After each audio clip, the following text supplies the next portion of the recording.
What's up guys, PPD here and welcome to episode 30 of my road to Manchester City. Starting off this episode by going ahead and doing a squad builder challenge. And that squad builder challenge is going to be the sporting one for the Jonas challenge. And the reason we're doing the sporting one is because a couple episodes ago I did end up packing that silver player right there who does go for a fair bit, and you actually do need a silver to do the sporting one. So I said, you know what, let's go ahead, keep the silver, and then sometime soon do the sporting challenge. It did not cost us too much, and we do get a 25k pack, I believe, so we're going to go ahead and open that up. But before we go ahead and open that up, we are going to go ahead and make a signing, and that signing is going to be Kelechi Iheanacho, one of the only City strikers in the game, and one of my favorite players at City. He's so good, so young, and he's got a really, I think, good goals per minute ratio, I believe, when it comes to strikers in the league. So very, very clinical, and I'm pretty excited to have him now in our ultimate team, which we're going to be playing with sometime in the next few episodes. But before we go ahead and open up the packs, I also go ahead and get rid of a City player, and the reason for that is because once the new team of the week came out, there was a Belgium inform in there, and people saw, wow, he's very cheap, what a great time to go ahead and do the Hazard SBC. And with that, Courtois, Company, and other Belgiums that are over 83 rated, they went up a lot in price, and Company went up like 20k, and I just couldn't pass out on that, especially considering that once the Hazard challenge does go away, he's going to come right back down. So we bought him for 30,000 or so. We end up selling him for 52, which is very nice profit, and in the next coming days he should go back down to around 30, 35. So gonna go ahead, take the quick profit there, but we will be re-signing Company soon. But we're going to go ahead and open a bunch of silver 2 player packs, and that is because I went ahead and did a bunch of bronze upgrades with players that are just so common and not rare. I did like the uncommon cards, and I ended up getting like 15 or so silver packs, which is pretty good because we could always get a player that we might use in a challenge in the future, especially one of these League One, Liga NOS players. They're out. We can really use the silvers because they cost a lot of money. We go ahead and open up the pack also that we completed for doing the Liga NOS, and we get a Toulouse player who unfortunately doesn't go for anything, but had it been like a defender, I think he would have gone for a lot of money. Unfortunately, we got the goalkeeper who isn't worth much. But yeah, we went ahead, opened up a bunch of these silver things. We did get some decent cards in there. We got some MLS. We got every single league.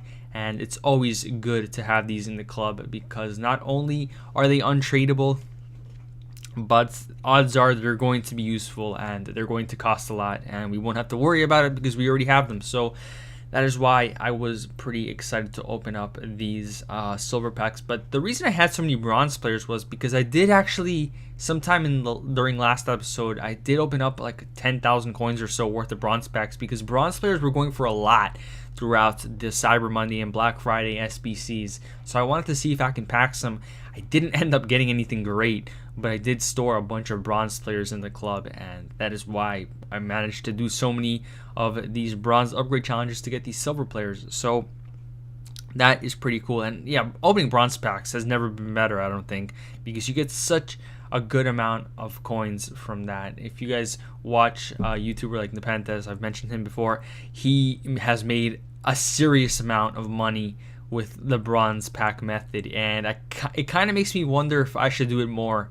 But so far I haven't had really that much luck with bronze packs, but I don't know, we'll see about it. I think it's definitely something I should be doing more because doing the bronze upgrades and just getting good bronze players that go for a lot is something that can very much benefit us. But yeah, we get a pack right there with a Liga NOS and a Galaxy player, so that's a pretty good pack right there. We're down to 3 left. We go ahead and open up this one over here. Who do we get? We get ourselves a QPR player. I don't see QPR or the championship players being worth anything anytime soon, so that was a little bit disheartening. But we get ourselves a MLS player over here, Ridgewell. He used to be in the Premier League, I think, for West Brom, and I used to do some trading with him back in the day. So that was a bit of a throwback right there, getting Ridgewell. We also get a Saudi Arabian player there. They have to do something for the Saudi Arabian players at some point. So I'm going to hold on to those guys. But after that, we go ahead and open up our FUT Champions rewards. Wednesday night, and we are going to go ahead and open up the packs that we got for completing or ending up in gold 1. We get 50,000 coins and we get ourselves 2 100k packs. So 200,000 coins worth of packs, 50,000 coins in the bank, and I was pretty pumped for that. First pack, we're going to go ahead and open it. Who are we going to get? We are going to go ahead and get a German midfielder from Manchester City, and of course there is only one, and that is İlkay Gündoğan. Decent pull right there from the pack. That is 30,000 coins in the bank because we already have the informed Gündoğan, and I was pretty happy about that pack because last time I got gold 1, I don't think I got anything good from these 100k packs.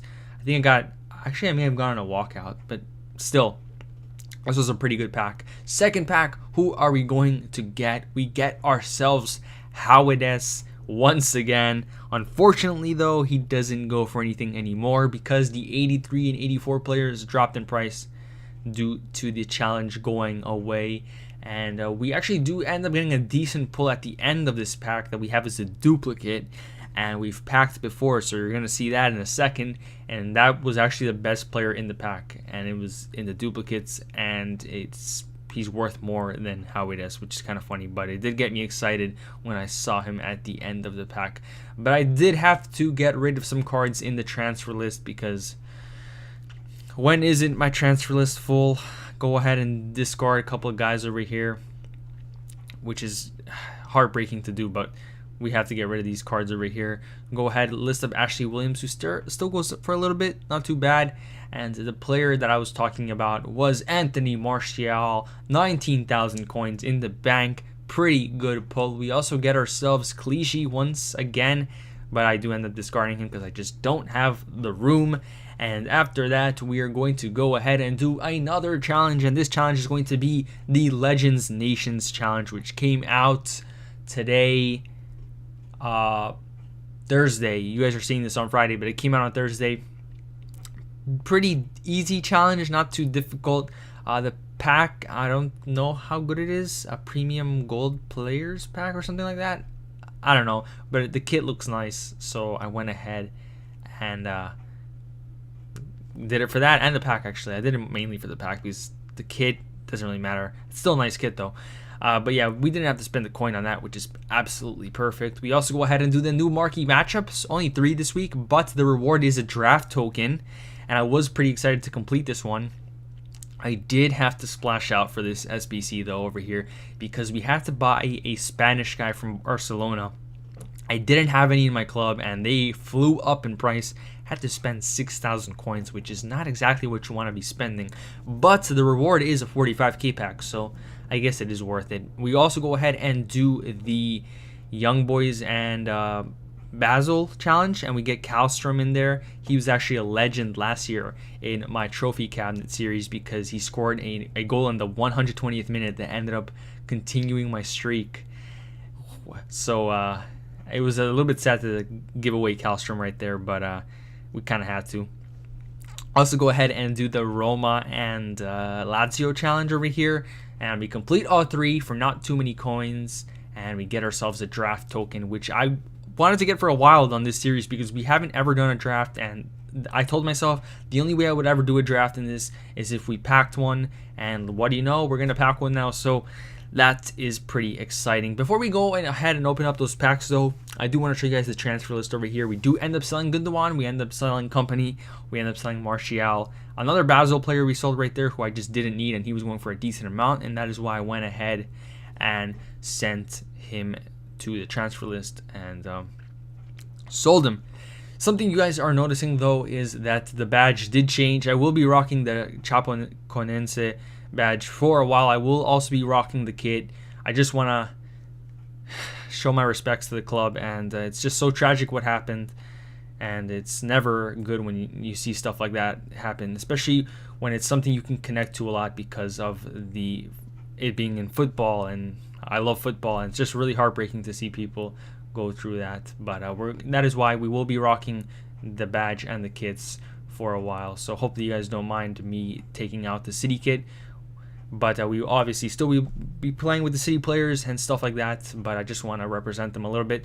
But yeah, over here I do go ahead and send a bunch of cards that we traded in for the squad builder challenges and that we had as duplicates in our transfer list. I went ahead and sent them to the club so we can clear out some trade pile space. And we go ahead and open up the first pack and we get a pretty horrific pack. We don't even get a rare card or a rare player in there, which was just very disappointing. And not only that, we only get 3 players in that pack. So that was a pretty awful pack. And we're going to go ahead and just quickly get out of that one because that was terrible. We open up the second pack, and who do we get? We get ourselves Grimaldo. Just another terrible pack, to be honest. I would have loved to pack the Barca Spain player so I can make my money back, but once again, a pretty lackluster pack, and it's looking like our rewards are going to be the best packs that we open up in this episode, which makes sense because they are 100k packs. But we're currently at 460,000 coins, which is very nice considering that we already have Inform Gundogan bot and the majority of the city players. The next pack does give us an ex-city player, Joe Hart. I miss him every day, Joe, and I don't think he's going to come back, but we end up selling him right there for 3,500 coins. And other than that, the rest of the pack, that is my ringtone, sorry for that. And yeah, we also get Ben Yedder in there. We also get a couple of duplicates that aren't worth anything. But yeah, once again, these packs are just absolutely terrible. And we're going to go ahead and open up the 2 rare gold player pack. These tend to be good for people. Who do we get? We get ourselves Allen over here. And those 2 player packs have never been good to us. But we also get another ex-city player. We get so many ex-city players, but we don't get any city players, only rarely. We get Jovetic right there, who's also gone. We open up the draft token pack. We get this guy right here, who's pretty terrible. But the most important thing about that pack is the draft token, which we will be using in the next episode to do the draft. Anyways, guys, my name is PBD. Thank you so much for watching, and I'm out.